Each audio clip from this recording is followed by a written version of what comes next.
네, 여러분, 아, 짜잔! 이게 뭘까요? N극과 S극이 있고 바늘이 두 개가 있습니다. 제가 뭘 그랬을 것 같아요?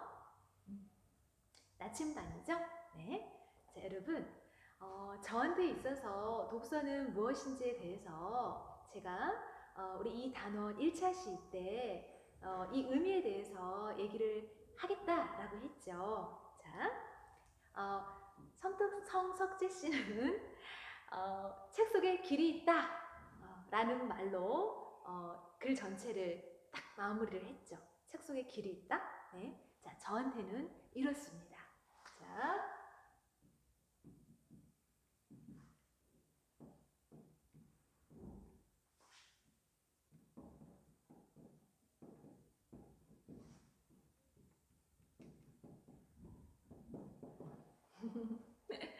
저한테는요, 책 속에 나침판이 있습니다. 자, 이 자성에 의해서 나침판은 항상 N극과 S극을 가리키게 되어 있죠. 항상. 네. 어느 장소에서든 시간을 가리지 않고 always. 항상 그렇습니다. 그렇죠. 자, 그래서 변하지 않는, 흔들리지 않는 기준이 되어주는 거죠. 그쵸? 자, 그래서 저한테는 이런 의미입니다. 책을 통해서 저는 인생에서 하지 말아야 할 것과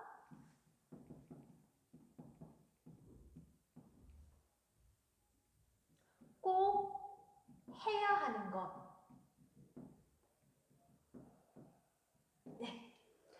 우리가 인간으로서 한 그 평생을 살면서 절대 인간으로서 하지 말아야 하는 것이 있는가 하면 인간으로서 꼭 해야 하는 것들, 이것만큼은 하고 살아야 인간이다 라고 인정할 수 있는 것들이 있습니다.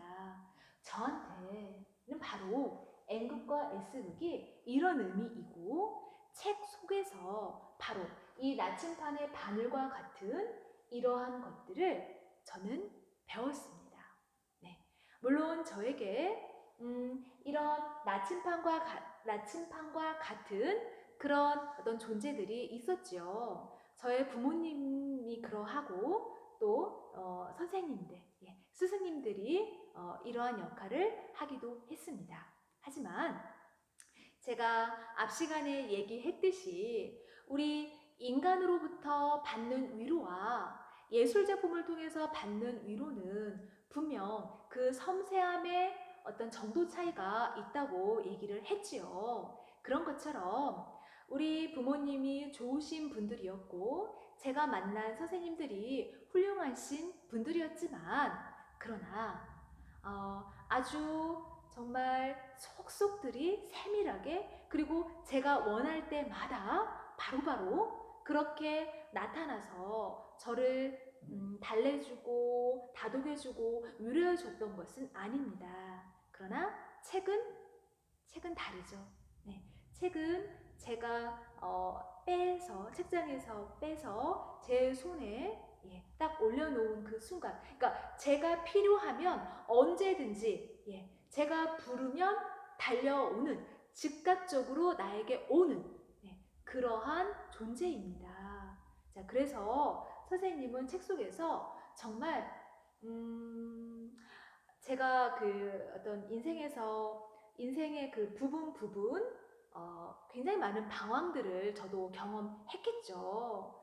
그리고 선생님이 안고 있었던 어떤 고민들 중에 상당수는 내가 어떤 가치관을 가져야 될지 모르겠다. 내가 어떠한 삶의 목표를 설정해야 될지 모르겠다. 어떻게 사는 것이 참다운 삶인지, 이런 것들에 대한 고민을 제가 정말 많이 했습니다. 우리 인간이 윤리적인 어떤 그런 속성만을 강조해서 윤리적이고 도덕적인 그런 그런 존재로만 살아야 하는 것이 또 인간의 삶은 아니잖아요. 인간으로 태어난 이상 행복하게 살고 싶은 그 욕망이라는 것이 있잖아요. 그래서 내가 내 행복을 추구하고 내가 내 자유로운 삶을 누리면서 동시에 내가 어떠한 정신으로 또 어떠한 그 태도로 삶에 임해야 될지에 대해서 제가 많은 고민을 했습니다.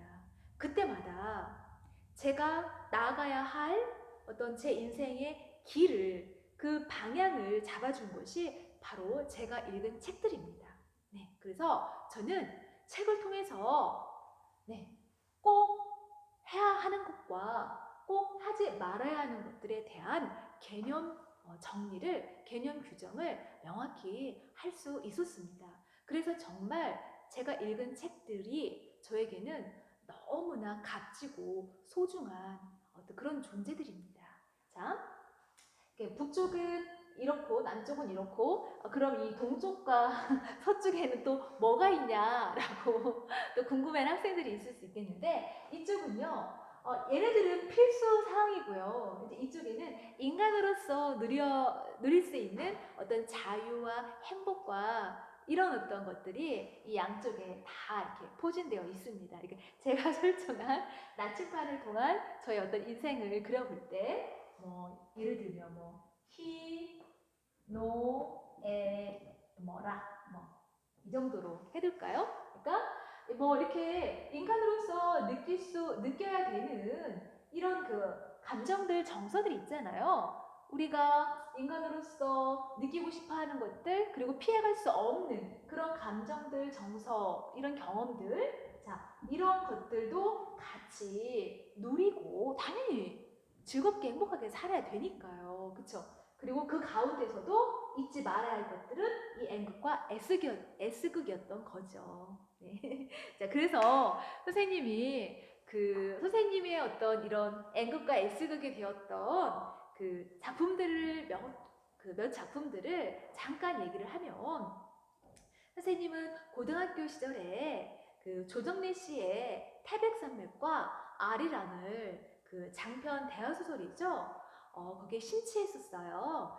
그 시기에는 저뿐만이 아니고 반의 대여섯 명은 그 책을 같이 읽었어요. 그래서 먼저 읽고 1권이 끝나면 다른 친구한테 토스하고 이러면서 돌려 읽는 그런 분위기가 있었거든요.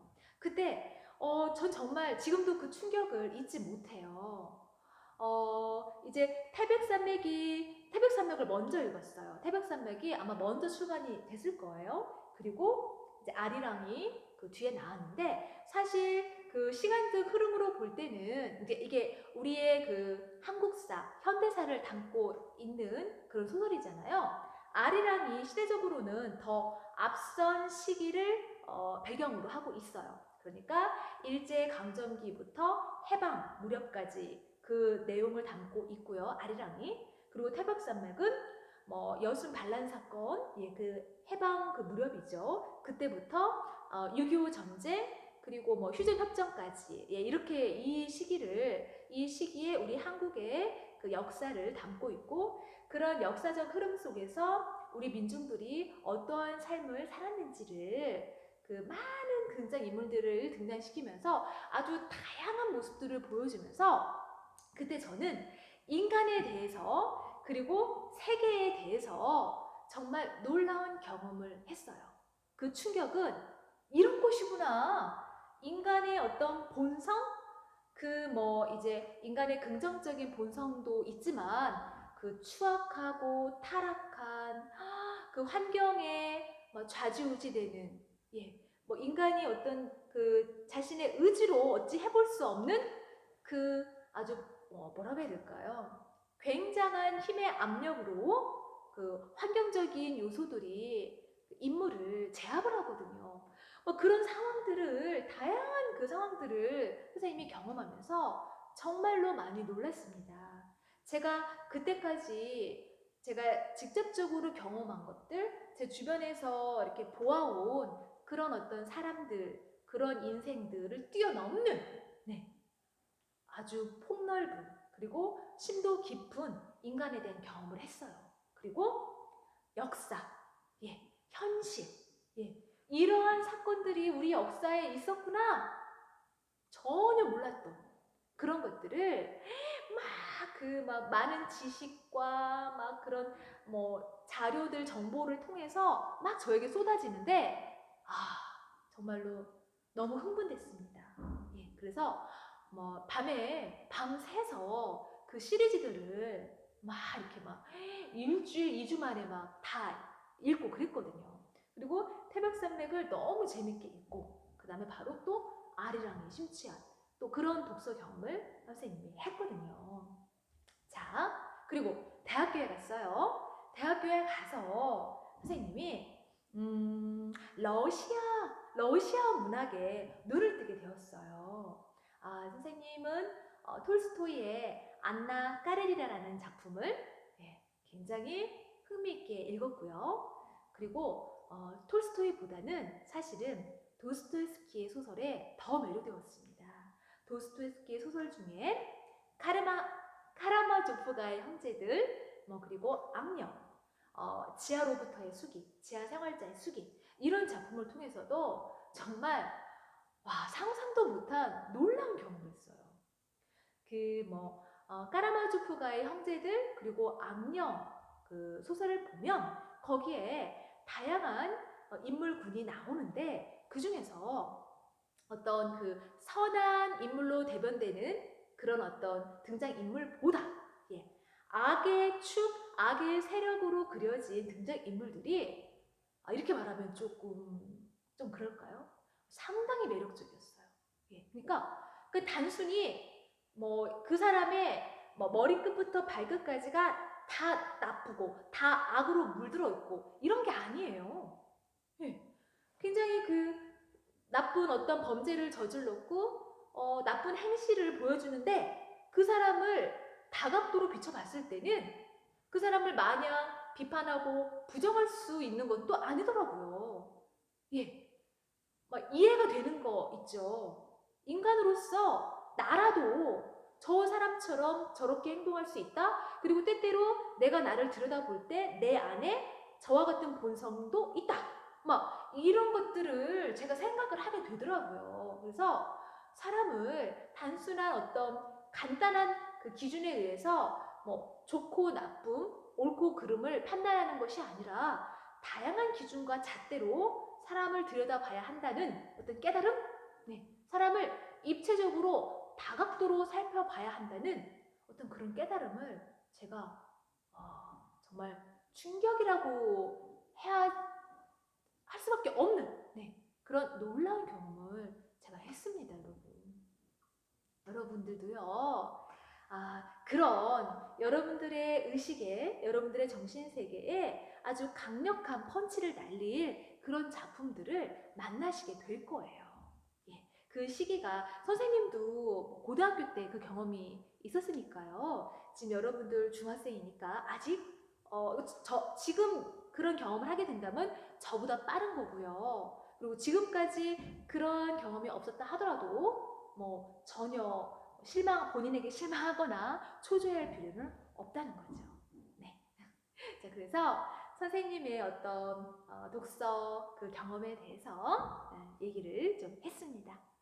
자, 그리고 어떤 그 얘기를 좀 해볼까 하다가 쉬는 시간에 선생님이 여러분들 우리가 지금 성석재 씨의 수필을 봤는데 성석재 작가에 대해서 조금 알 필요가 있을 것 같다는 생각이 들더라고요. 자, 그래서 선생님이 짜잔, 짜자자, 가까이 갈까요?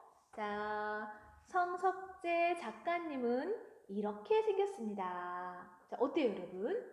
와, 정말 문인답죠? 어떤 그 분위기나 그 포스가 이분 대단한 작가겠구나 라는 느낌이 좀 드시나요? 그리고 이 젊었을 때의 사진, 와우, 굉장히 미남이십니다. 대학 시절 모습인데요.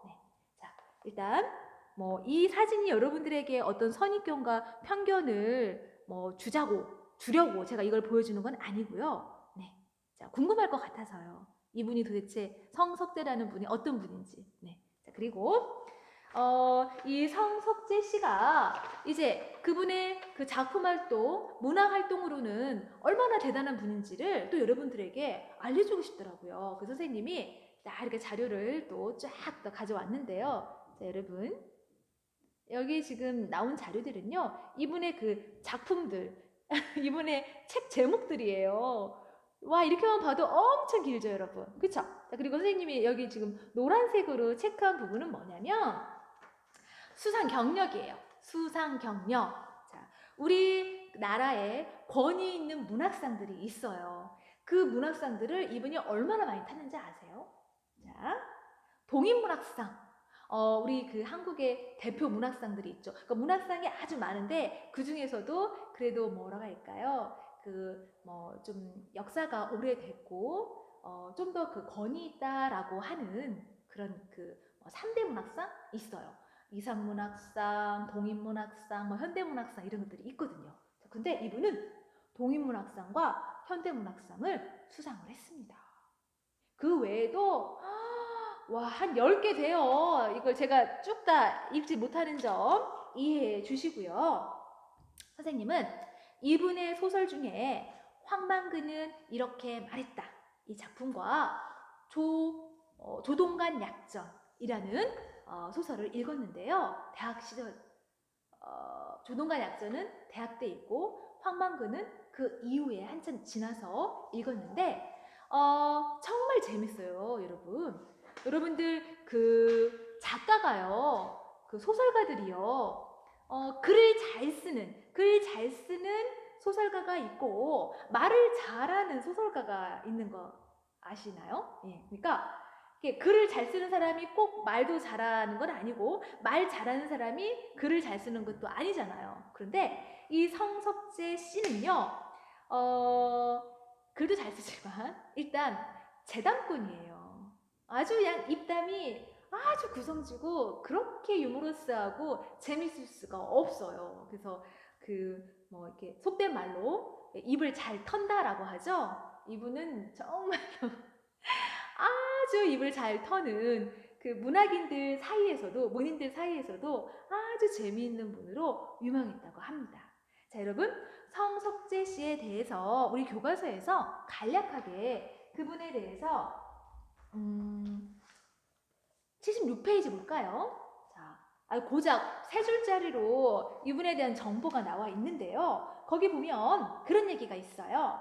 자, 해학과 풍자, 과장과 익사를 통해 인간의 다양한 면을 그려내는 작품을 많이 썼다라고 했는데 해학, 풍자, 과장, 익사, 유머 이런 것들이 이분을 설명하는 키워드예요. 그리고 제가 말했던 황만근은 이렇게 말했다. 그리고 조동간 약전 또한 이런 해학과 풍자와 익살과 유머가 정말로 담뿍 담긴 그러한 작품이에요. 그러니까 이런 거죠, 여러분. 소설을 읽으면 이렇게 문어체 느낌이 아니라 구어체 느낌이라고 해야 할까요? 우리가 이렇게 말로 하는 것을 그대로 이렇게 책 속에 담아놓은 느낌이에요. 그래서 술술술술술 너무 잘 읽히는 거 있죠. 예, 그리고 이 책 속에서 어떤 해학과 풍자를 담아내기 위해서 설정한 인물들이요.